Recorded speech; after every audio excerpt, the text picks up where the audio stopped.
Well, there are negative undertones to having this conversation. It's an uncomfortable conversation to have to begin with, okay? So just understand that by no means am I or should anybody be pressing the panic button on anything that we discussed today. The same standard that had Jaydon Blue and Mazi Smith each inactive on week 1. Jaydon Blue for, how much can we trust him in pass protection? How much does he fully understand and grasp the playbook? Mazi Smith for how quick is his get off? If we're penetrating in an attack front, if you're slow off the ball consistently, you can't participate. Okay? It is what it is. It's unfortunate. We hope for the best. We expect to see those guys continue to climb. Jaydon Blue's inevitable, right? I told you guys months ago, he's a second half player in this league. Look at the draft stock. Look at the tread or the lack thereof at Texas. You see the hat here. And just think about what this system, how nuanced that it truly is. This is a completely different and revamped rushing attack, a completely different and nuanced passing attack, okay? If the standard is the standard, the same standard that had those guys sit, that had Deuce Vaughn cut, that had you name it, right? Culture of competition, then everybody must be held accountable. This is just a sidebar pivot. 42% motion at the snap for the Cowboys. Would have been 4th in the National Football League in week 1. They were 29th last year. Easy buttons, making life easier, not just on your football team, your offense, but your quarterback, so that he doesn't have so much responsibility at the line of scrimmage. Okay, Kevontae Turpin, when he gets fully unleashed, and there's bonus coverage at the end of this video here that you guys are going to see. I'll add it to the end. Make sure you watch it. When he gets fully unleashed, it's going to be a lot of fun, but it's synonymous with guys doing their job, loving their teammates, right? Brennan Marion, former Texas coach, his philosophy, one of his most famous lines, quote that resonates with me still to this day. What you do without the football determines how much you love your teammates. It's critical. And I think before we get to that uncomfortable discussion, I just wanted to remind you guys, my personal thoughts. I haven't really had a chance to you can probably still hear it. I'm working through a double ear infection here. Tell you my thoughts, just fully recapping. Outside of last Thursday night, immediately, like the immediate post-game reaction, I haven't got to discuss with anybody on this platform. But I went to bed with a smile on my face Thursday night for a lot of different reasons. Okay, encouraging signs that we all had predicted and hoped to see, we saw. Okay, we saw nuance and physicality up front in the rushing attack. Right, Javonte Williams pairing perfectly with the Cowboys' offensive interior, which, just sort of being a strength and a power physical approach. The Cowboys' run defense, despite most Cowboys media, Cowboys fans right now suggesting that the Cowboys' linebacker room was the most underwhelming and underperforming unit, even despite that, if that's the case, think about how wild it is to suggest that unit, right, led by Jack Sanborn and Kenneth Murray, who a lot of people are wanting more Maris Leofau, and I think that's going to come. Just be patient. If they were really underwhelming in that matchup, yet still held Saquon Barkley to a stretch of 8 carries for 11 yards at one point. Jalen Hurts led the Eagles' offense in rushing yesterday. Then what does that otherwise look like when, say, Jack Sanborn, Kenneth Murray, Damone Clark, right, and then Maris Leofau gets worked into the fold? Those top 2 guys, though, Jack Sanborn and Kenneth Murray, who didn't participate at all in the preseason, when they get their feet wet, when they're in their rhythm,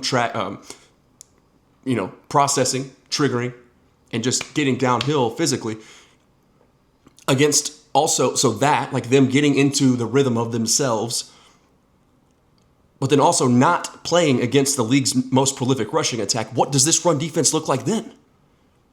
Even more so against more middle-of-the-road average teams in the rushing department. How dominant can this rush defense be? Granted, these two teams know each other very well. Granted, Matt Eberflus had an hour to make adjustments, right? Load the box a little bit more and help eliminate Saquon. But it still requires 11, right? To beat this Eagles team, all 11 guys have to be run responsible to make that work. Okay, so those are some of the reasons why I just went to bed smiling. Now, for that uncomfortable conversation, okay, let me mention this. I believe that George Pickens is a star. I believe that. a star pass catcher in this league. I think the rest of the world will agree here soon if they don't already. I also know, I don't think or believe, I know that George Pickens pairs perfectly with Dak Prescott's skill set. And George Pickens makes life for CeeDee Lamb much easier because of the two areas of the field that they operate. George Pickens, his mere presence, whether he's catching footballs or not, helps CeeDee Lamb to the tune of 100 yards, even despite leaving 120 more on the field with drops.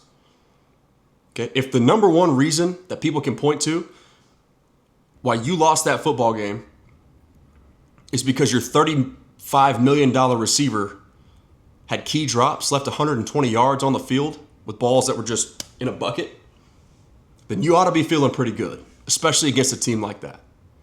All right? But loafing in the running game. And just hear me once again when I say this. It's week 1.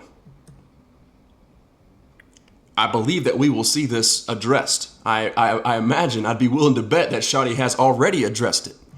But my question is, if the standard is truly the standard, Schotty and George and CeeDee and Jalen and anybody else who wants to loaf and not embody or participate synonymously with the culture of competition, the culture of physicality, right? Which we did see in a lot of cases. The standard must be the standard for everyone. Regardless of who you are, regardless of if you're a star, regardless of if you're due for a contract extension and may or may not be protecting yourself subconsciously because you know that payday is inevitable and you want to stay healthy and maximize your return. And likely for most players, you know, that at the end of that rookie window, which George Pickens is, the number one most significant chance at life-changing generational money. It's not an excuse. Okay? But it is an issue, regardless of how you spin it. If guys aren't helping their teammates maximize their, if we have somebody like Javonte Williams break through the first or the second line of defense and has a chance to punch the football into the end zone, if not for somebody else on the outside on the perimeter at the third level deciding to just take a play or a couple seconds off because they may be tired or they may think that, you know, they're not involved on that particular play. You're going to see a couple of plays here that were rather alarming to me just because of what Schotty has spoken about, what we have spoken about as a result of what Schotty has touched on. And what I expect to change. This is not an indictment. This is not panic mode. This is just me wanting to see this Cowboys team that is much better. And they already proved prior, you know, the expectation, not just for that game, but for the season, what most people in the public believed about them. They've already kind of opened people's eyes a little bit.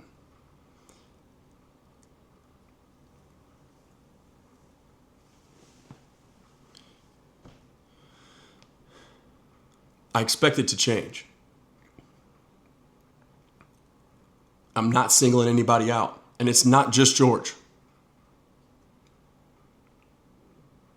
I think George is carrying the brunt of this narrative, this loafing narrative, because of his previous reputation at a prior organization. That probably contributes to some of this.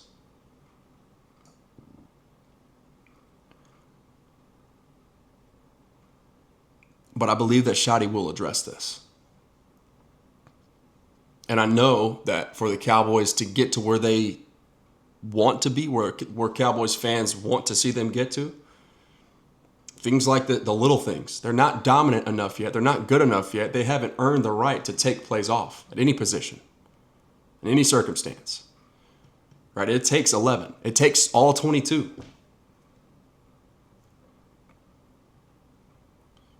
And plays like this in week 1 can become a thing of the past if Schotty truly stands on business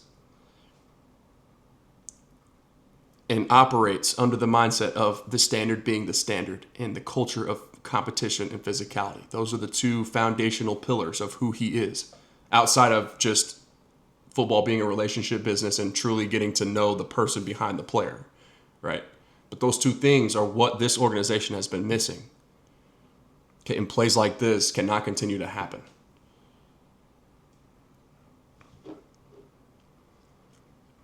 I hope that makes sense, and I hope that you guys appreciated this honest and objective perspective. Okay, if you're new here, as you can see, I also do cover the Texas Longhorns. I've got a project that I'll be releasing today regarding Steve Sarkisian and Arch Manning. Below the surface on why we've seen them struggle and what they are currently struggling with as a result of the modern intricacies of football on the defensive side. Steve Sarkisian in real time having to adapt to who he used to be to this new game with a quarterback that has a brand new skill set that he brings to the table.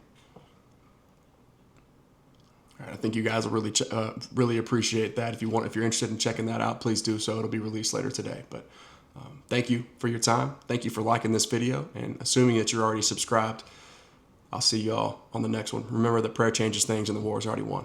Talk to you soon.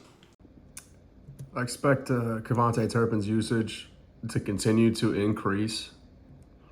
This is another one of those moments where we saw like why I went to sleep with a smile on my face. And this is just bonus footage here. But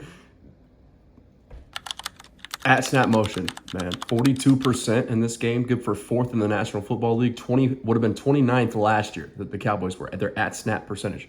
It's just a leverage advantage, man. It's giving the quarterback tells in real time, but it's also just you're making life easier for everybody. Okay, there's triple option elements built into this play, but you'll see the bunch, tight formation. So everything's condensed. It's happening quickly. Turpin across the formation at the snap. But this is where we're going to see, look, Dak has a fake little pitch. He kind of sold it right there. But Turpin is beating Nolan Smith, in my opinion. Like, Nolan does a decent job. He's kind of collapsing on the run pretty early. He's a very athletic player in his own right. Maybe he makes that play. Maybe he's able to outflank Turpin to the edge. I don't know. But against other opponents who don't have quite the athlete to the perimeter like Nolan Smith and like the Eagles do, it's going to be, if George Pickens can really take pride in, the standard being the standard, doing his job right, sealing one of these would-be tacklers here, it's KaVontae Turpin one-on-one in space, which you're taking that matchup. As good of a player as Reed Blankenship is, as good of a player as, that's not Quinyon Mitchell over there on the other side, but still, I believe that's Adoree Jackson. You're taking KaVontae Turpin one-on-one in space 10 times out of 10. So this play right here, man, like, just imagine if KaVontae's got the ball and it's literally George, if he can just get in somebody's way, much less just eliminate them, take them out of the play. KaVontae gets to do his thing, man, with a full head of steam. Just that's going to be fun. Look for this a lot more frequently in the future.